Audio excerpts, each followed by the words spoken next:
चलिए देखिए, हम लोग जो बात कर रहे थे अभी तक, हमने अटेम्प्ट को पढ़ लिया था, समझ लिया था, कंप्लीट हो गया हमारा अटेम्प्ट। इसमें 45 टू 56 जो सेक्शंस थे, इसमें हमने बताया था अवेटमेंट या जो आपका चैप्टर नंबर 4 है, वहाँ से आपको ये सेक्शंस जो हैं, ये प्रोविजंस पढ़ने हैं।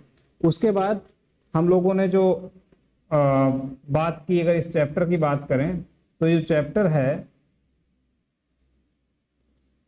इस चैप्टर में हम लोगों ने क्रिमिनल कॉन्स्पिरेसी जो थी, ये चैप्टर नंबर कौन सा है, ये चैप्टर नंबर 4 है।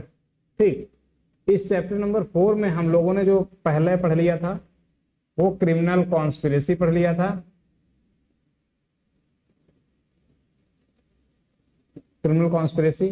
उसके बाद हमारा जो दूसरा था ये क्या था, अबेटमेंट था। हमारा क्रिमिनल कॉन्स्पिरेसी हमने कॉमन इंटेंशन के साथ पढ़ लिया था, जो हम सेक्शन जो है 3 सबसेक्शन 5 पढ़ रहे थे। तो उस कॉमन इंटेंशन के साथ हमने क्या किया था, इसको पढ़ लिया था। ठीक, इसके बाद अवेटमेंट को हमने पढ़ लिया, और अवेटमेंट में हमने कहां से कहां तक पढ़ा, सेक्शन 45 टू 56।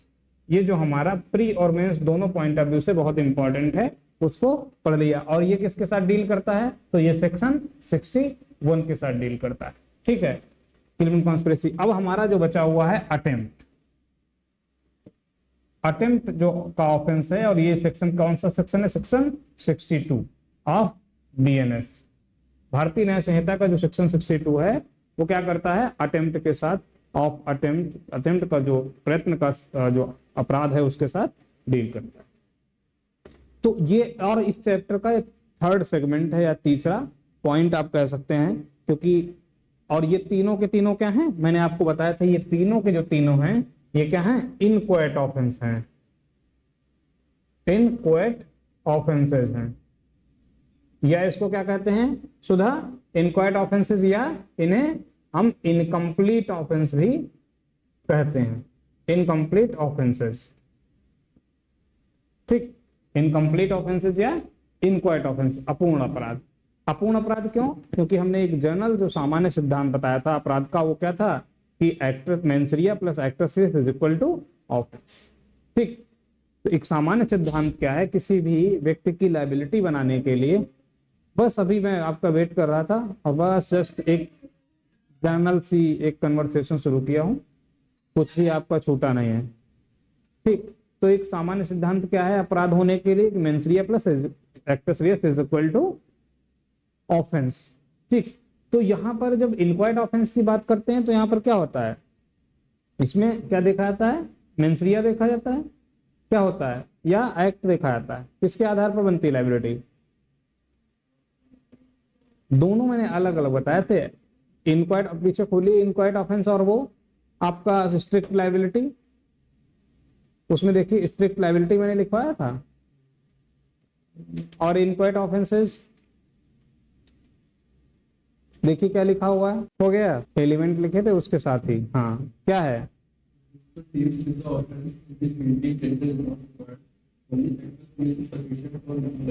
किसमें, स्ट्रिक्ट लायबिलिटी। स्ट्रिक्ट लायबिलिटी में क्या है, केवल एक्टर सीरियस के आधार पर ही लायबिलिटी बनाई जा सकती है, और एक्टर सीरियस के आधार पर लायबिलिटी बनाई जा सकती है। और इसमें हमने ऑफेंस कौन कौन से बताए थे, वाइगैमी और पब्लिक न्यूसेंस, किडनैपिंग, हाँ, कॉजिंग डेथ बाय नेग्लिजेंस, और भी कुछ हैं। ये जो कैसे, इनमें केवल आपका एक्ट ही देखा जाएगा, मेंसरिया को देखने की आवश्यकता नहीं है। मतलब आपने, मैंने बताया था कि अगर दूसरी शादी कर ली तो आपसे ये नहीं पूछा जाएगा कि आपका मन था करने का या नहीं था, आपने मन से शादी कर ली दूसरी, या ऐसे ही सिर्फ आपके कार्य से ही, आपके एक्टर सीरियस से, आपके कृत्य के आधार पर ही आपकी लायबिलिटी बना दी जाएगी। तो वहां पर एक्ट के आधार पर बनेगी। और इनक्वाइट ऑफेंसेस में क्या होता है, एक्ट जो है वो नहीं हो पाता है, क्या होता है, मेंसरिया के आधार पर ही, केवल आपकी मेंसरिया के आधार पर ही लायबिलिटी बना दी जाती है। और इनक्वाइट ऑफेंसेस में मैंने बताया था कौन कौन से ऑफेंसेज हैं, तो यही तीनों ऑफेंसेज जो हैं, अवेटमेंट, अटेम्प्ट और क्रिमिनल कॉन्स्पिरेसी जो हैं, इनमें क्या क्रिमिनल कॉन्स्पिरेसी में जो एक्ट है या कमीशन है वो हो पाता है, नहीं, कमीशन ऑफेंस का नहीं हो पाता है।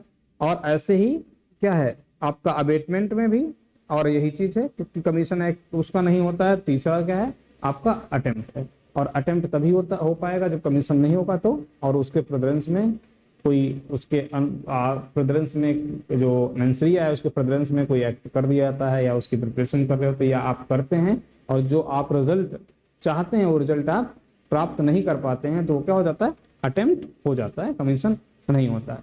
तो यहाँ पर हम अटेम्प्ट जो है तीसरा इनक्वाइट ऑफेंस है, तो इसमें ये हमारे इस चैप्टर का लास्ट ऑफेंस है इनक्वाइट ऑफेंस, और इसी को कंप्लीट करते ही हमारा ये चैप्टर जो है वो कंप्लीट हो जाएगा। इसके बाद हम इस चैप्टर के बाद क्या पढ़ेंगे, जनरल एक्सेप्शंस पढ़ेंगे, ठीक, सामान्य अपवाद जो है आपका वो उनको हम पढ़ेंगे। तो अब एक जो अटेम्प्ट है, अटेम्प्ट की 3 थियरीज भी बताई गई, टोटल 4 थियरी हैं, जिसमें से मैंने बताया कि 3 थियरी ही हमको पढ़नी है। एक थियरी जो है ऑन जॉब थ्योरी, वो क्या है, वो काफी ज्यादा एम्बिग्युटी उसमें होए, तो एम्बिग्युटी होने के कारण क्या है कि उसमें ये साबित ही नहीं हो पाता है कहाँ पर ऑन जॉब थ्योरी है या नहीं है, इसलिए ऑन जॉब थ्योरी को इंडियन पॉइंट ऑफ व्यू से हम लोग कभी नहीं देखते। हम 3 थियरीज की बात करेंगे। और कुसुम कुछ कह रही है क्या आप, हम 3 थियरीज की यहाँ पर बात करते हैं, कौन कौन सी, रूल ऑफ इम्पॉसिबिलिटी की बात करेंगे, और ऑब्जेक्ट थियरी की बात करेंगे, और रूल ऑफ प्रॉक्सिमिटी या प्रॉक्सिमिटी थ्योरी की बात करेंगे। प्रॉक्सिमिटी थ्योरी को क्या बोलते हैं कि मतलब एक तरीके से आप कह सकते हैं कि very close to commit an offence, किसी ऑफेंस को कमिट करने के लिए उससे बहुत करीब होना। और कैसे क्लोज होना, वेरी क्लोज, बाय डिस्टेंस या on the basis of distance, और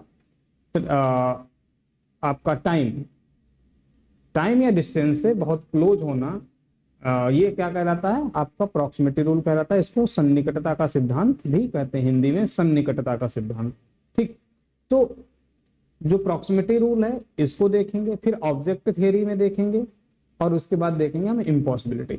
इम्पॉसिबिलिटी में भी क्या है कि हम इम्पॉसिबिलिटी को भी क्लासिफाई करके देखेंगे 2 प्रकार से, रिलेटिव इम्पॉसिबिलिटी और एब्सोल्यूट इम्पॉसिबिलिटी, ठीक है। तो हम सबसे पहले देख लेते हैं इम्पॉसिबिलिटी को ही, और इनको हम केसेस के माध्यम से समझेंगे, क्योंकि ये प्री के पॉइंट ऑफ व्यू से बहुत इंपॉर्टेंट है, मेंस के पॉइंट ऑफ व्यू से इंपॉर्टेंट है, इन प्री से क्वेश्चंस काफी ज्यादा यहाँ से बनते हैं। तो इसमें जो केस के माध्यम से अगर देखते हैं, जैसे एक व्यक्ति है ए, उसने क्या किया, एक ए व्यक्ति है, इसने क्या किया, जो बी व्यक्ति है ये कहीं जा रहा था, इसकी पॉकेट में अपना हाथ डालता, चोरी करने के आशय से। अब कोई व्यक्ति रास्ते पे जा रहा है, उसकी पॉकेट में आप अनजान व्यक्ति हैं और आप उसकी पॉकेट में अगर हाथ डालेंगे, चोरी करने के आशय से डालेंगे। चोरी करने के आशय से क्या करता है, ए जो है बी की पॉकेट में हाथ डालता है, जेब में हाथ डालता है, लेकिन वहां पर उस जेब में कोई भी पैसे नहीं होते हैं, कोई पैसे नहीं होते हैं। तो जहां पर जिस चीज की जो चीज उपस्थित ही नहीं है, जो एग्जिस्टेंस में ही नहीं है, तो वहां पर उसको क्या चुराया जा सकता है, उसकी चोरी की जा सकती है, तो नहीं। मतलब ये क्या है, ये एक्ट जो है ये क्या करना क्या है, इम्पॉसिबल है, ये एक्ट किया जाना इम्पॉसिबल है। तो ए ने बी की जेब में हाथ डाला और जेब में कोई पैसे नहीं थे, लेकिन क्या किया, बी ने उसको पकड़ लिया और कोर्ट लेके गया। जब कोर्ट में उसकी सुनवाई हुई, तब कोर्ट ने इस बात को हेल्ड किया कि क्योंकि जेब में पैसे नहीं थे तो चोरी कर पाना पॉसिबल नहीं था। तो इम्पॉसिबिलिटी का ये रूल जो था, इस इम्पॉसिबिलिटी के रूल के अंतर्गत उसको क्या किया गया, उसकी किसी प्रकार की लायबिलिटी है नहीं बनाई गई। और ये जो केस था, ये केस, अब मैं एक साथ केस सारे नोट करा दूंगा। और ये केस था आपका क्वीन वर्सेस कॉलिंस का केस, क्वीन वर्सेस कॉलिंस का केस था। और इस केस में ये जो फैक्ट है वो इसी केस से रिलेटेड है। दूसरा इसके बाद कौन सा केस है, इसके बाद केस है R versus McPherson. R versus McPherson का केस है, 1857 का केस है। और इसमें क्या होता है कि एक आदमी किसी घर में चोरी करने के उद्देश्य से घुसता है। ध्यान से समझते रहना कि मतलब अभी इन्हीं केसेस में क्या होगा, एकदम से बदलाव होगा। जैसे मैंने आपको कॉमन इंटेंशन पढ़ाया था, जैसे हमने आपको मेंसरिया बताया था, तो ऐसे ही यहाँ पर भी क्या होंगे, चेंजेस होंगे। एक व्यक्ति ए मान लिया एक व्यक्ति है और वो किसी व्यक्ति के घर में, बी नाम के व्यक्ति के घर में घुसता है, किस उद्देश्य से? चोरी करने के उद्देश्य से। लेकिन वह जिस वस्तु को की चोरी करना चाहता है वह वस्तु वहां पर उपस्थित नहीं होती उसको।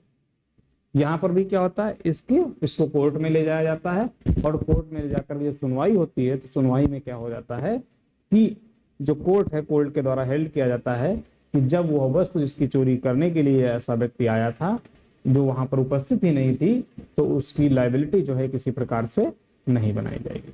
तो रूल ऑफ इम्पॉसिबिलिटी के चलते इसकी भी लायबिलिटी नहीं बनाई गई। ठीक, ये मैकफर्सन का केस हो गया। इसके बाद आगे चलते हैं, एक इसी प्रकार से केस है R versus Dodd. R versus Dodd का केस है। इस केस में भी क्या कहा गया कि जहां पर किसी ऑब्जेक्ट की या ऐसा कोई ऑब्जेक्ट या ऐसी कोई वस्तु, ऐसी कोई थिंग जिसकी चोरी किया जाना है और वो व्यक्ति, वो वस्तु जो है वहां पर उपस्थित नहीं है या उसको चोरी कर पाना पॉसिबल नहीं है, अगर वो इम्पॉसिबल है तो क्या होगा, वहां पर ऐसे व्यक्ति की लायबिलिटी नहीं बनाई जाएगी। तो आप चाहें आप क्वीन वर्सेस कॉलिंस का केस देख लें, या आप आर वर्सेस मैकफर्सन का केस देखें, या आप आर वर्सेस जो डॉड का केस है 1868 का केस है। इस केस में भी क्या बताया गया कि इम्पॉसिबल है जहां पर चोरी कर पाना, या उस वस्तु का, जो वस्तु की चोरी की जानी है वो अगर वहां पर एग्जिस्टेंस में नहीं है तो क्या होगा, इम्पॉसिबिलिटी के रूल के तहत या इम्पॉसिबिलिटी का जो सिद्धांत है इसके तहत क्या होगा कि ऐसे व्यक्ति की किसी प्रकार से कोई लायबिलिटी नहीं बनाई जाएगी। तो इस प्रकार के अब तक जितने भी केसेज आते रहे, तो इन केसेज में कहा गया कि किसी इम्पॉसिबिलिटी के पॉइंट ऑफ व्यू से किसी भी व्यक्ति की कोई लायबिलिटी नहीं बनाई गई। लेकिन इसके बाद एक केस आया आर वर्सेस ब्राउन का। आर वर्सेस ब्राउन के केस में क्या हुआ, इसमें कुछ चीजों को कोर्ट ने कंसीडर किया कि मतलब भले ही ऐसा व्यक्ति वहां पर जो वर्क कर रहा है, वहां पर ऐसी वस्तु जिसकी चोरी करना चाहता है या जिसको जिस वस्तु को नष्ट करना चाहता है, मिसचीफ करना चाहता है, या किसी ऐसे व्यक्ति की डेथ कॉज करना चाहता है और वह व्यक्ति वहां पर नहीं है, जो भी चीजें कि मतलब उस एक्ट को कमिट किया जाना इम्पॉसिबल है, लेकिन फिर भी क्या है कि उसकी इंटेंशन को देखा जाएगा। तो इसमें कुछ चीजों पर जोर दिया गया।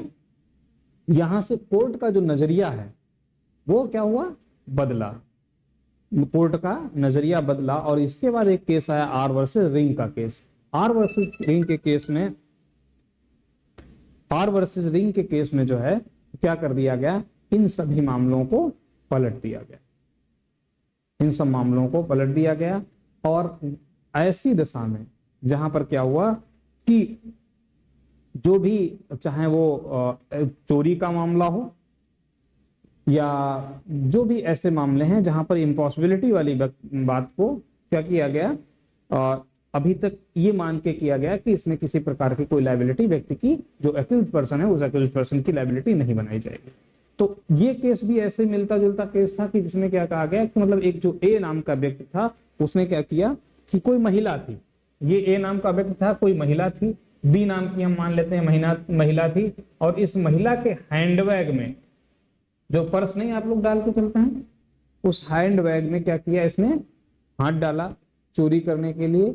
लेकिन वहां पर भी क्या हुआ कि वो पैसे वहां पर नहीं थी और उसको पकड़ लिया गया। लेकिन आर वर्सेस रिंग के केस में क्या कर दिया गया कि यहाँ पर इस व्यक्ति की लायबिलिटी, जो आपका जो चोरी करने के उद्देश्य से जिस व्यक्ति ने, ए नाम के व्यक्ति ने ऐसा एक्ट किया, उसको क्या कर दिया गया, उसकी लायबिलिटी अटेम्प्ट के लिए, अटेम्प्ट टू थेफ्ट के लिए बना दी गई।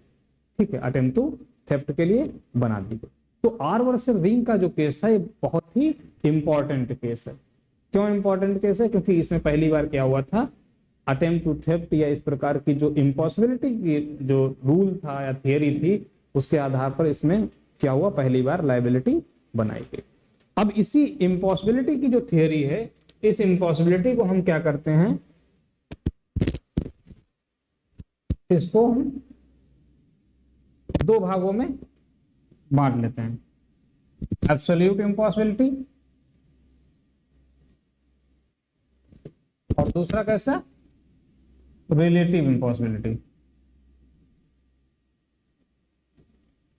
रिलेटिव इम्पॉसिबिलिटी, ठीक है। अब एब्सोल्यूट इम्पॉसिबिलिटी का मतलब है और रिलेटिव। देखिए अब इसको एक उदाहरण से समझिए, रिलेटिव इम्पॉसिबिलिटी और जो आपका एब्सोल्यूट इम्पॉसिबिलिटी होगी उन दोनों में क्या अंतर है। एक उदाहरण समझते हैं, ए नाम का एक व्यक्ति है जिसने क्या किया, किसी बी के को क्या किया, उसकी डेथ कॉज करने के लिए 1 चम्मच भर के उसने जो है चीनी यह समझ कर दी कि जो चीनी ना होकर के वो क्या है, पॉइजन है, जहर है। ए ने, ये ए नाम का व्यक्ति है, इसने क्या किया, इस बी की डेथ कॉज करने के लिए क्या किया, 1 स्पून, 1 चम्मच शुगर जो था, चीनी जो है वो क्या समझ कर दी कि ये जहर है, पॉइजन है, और इस 1 चम्मच पॉइजन को वो खाने से क्या होगी, उसकी डेथ कॉज हो जाएगी, डेथ कॉज हो जाएगी। लेकिन क्या हुआ, क्योंकि क्या किसी की चीनी खाने से मृत्यु हो सकती है, हो सकती है, क्यों नहीं हो सकती है। अगर कोई डायबिटिक है तो, और उसकी डायबिटीज काफी ज्यादा हाई है और आपने 1 चम्मच चीनी दे दी तो मर सकता है ना। तो ये एक्सेप्शनल कंडीशंस होती हैं। और जब हम कानून की बात करते हैं तो हम कॉमन प्रूडेंस को देखते हुए कानून को हमेशा लागू किया जाता है। ठीक है नंदिनी, कहीं पर भी कोई बात आए तो एक्सेप्शन हर चीज का होता है, कुछ ना कुछ अपवाद हर एक चीज का होता है। लेकिन जब हम लॉ की बात करते हैं, ये हम लॉ सामान्य रूप से और सामान्य बुद्धिमत्ता के या जो बुद्धि क्षमता के लोग होते हैं उनके आधार पर हम कानून को बनाते हैं और उसको लागू करते हैं। ठीक है, जैसे कहीं पर जो मैं आपको बताऊं, जैसे एक उदाहरण के लिए बाइगैमी जो है वो क्या है, अपराध है। बाइगैमी अपराध है, 1 से अधिक शादियां करना अपराध है। लेकिन आपको मैं बताऊं, जो एक जम्मू कश्मीर, लद्दाख जम्मू कश्मीर के क्षेत्र में जो एक जनजाति पाई जाती है जिसको बोलते हैं जौनसारी जनजाति, एक ट्राइब है, शेड्यूल ट्राइब, और वो ट्राइब कौन सी, जौनसारी ट्राइब।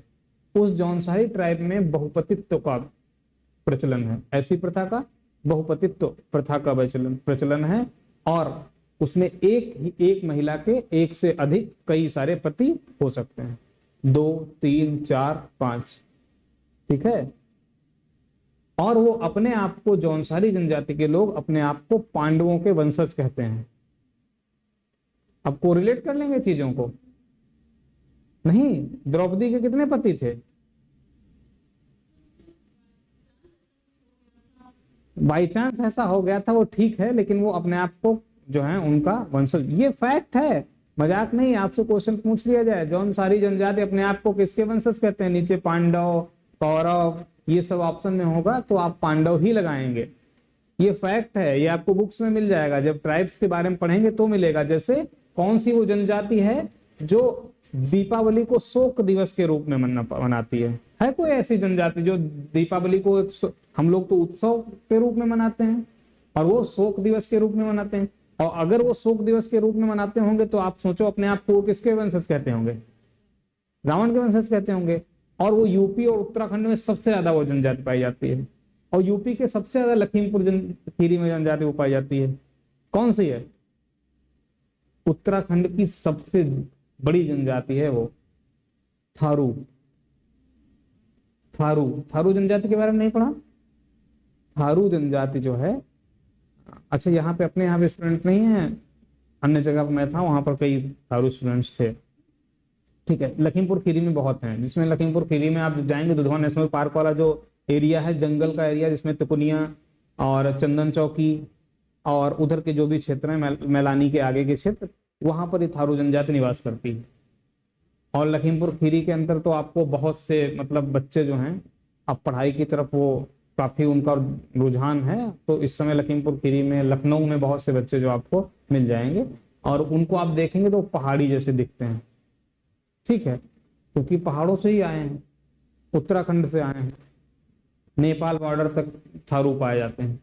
तो थारू जनजाति है वो क्या है, वो दीपावली को शोक दिवस के रूप में मनाती है। ठीक है, तो ऐसे ही अब मैं समझाना क्या आपको चाह रहा था, समझाना ये चाह रहा था कि जहां पर ये एक प्रथा है जिस ट्राइब में कि 1 से अधिक शादी करना, तो वहां पर आप ये सामान्यता है किसी प्रकार से नहीं। जनजातियों को सामान्य लोगों की साथ कंपेयर नहीं किया जा सकता। उनके अपने, और इसीलिए जनजातियों को, या जो जनजातीय क्षेत्र हैं, या जिन क्षेत्रों में जनजातियां निवास करती हैं, ठीक है, उन क्षेत्रों को क्या किया जाता है, कंजर्व करके रखा जाता है, प्रिजर्व करके रखा है, संरक्षित क्षेत्र घोषित कर जाता है। उनके अपने कानून होते हैं, वहां पर किसी प्रकार की सीआईपीसी, बीएनएस और आईपीसी और आपका सीपीसी कुछ भी लागू नहीं होता। उनकी जो प्रथाएं हैं, जो उनका जिस प्रकार के चलन है, उसी हिसाब से वो अपना जीवन यापन करते हैं। तो उन पर ऐसे जो नियम हैं वो लागू नहीं होते हैं। तो वहां पर क्या है, वो प्रथा है। तो आप वहां पर जो प्रथा है, तो वो वहां पर वो कानून का उल्लंघन नहीं माना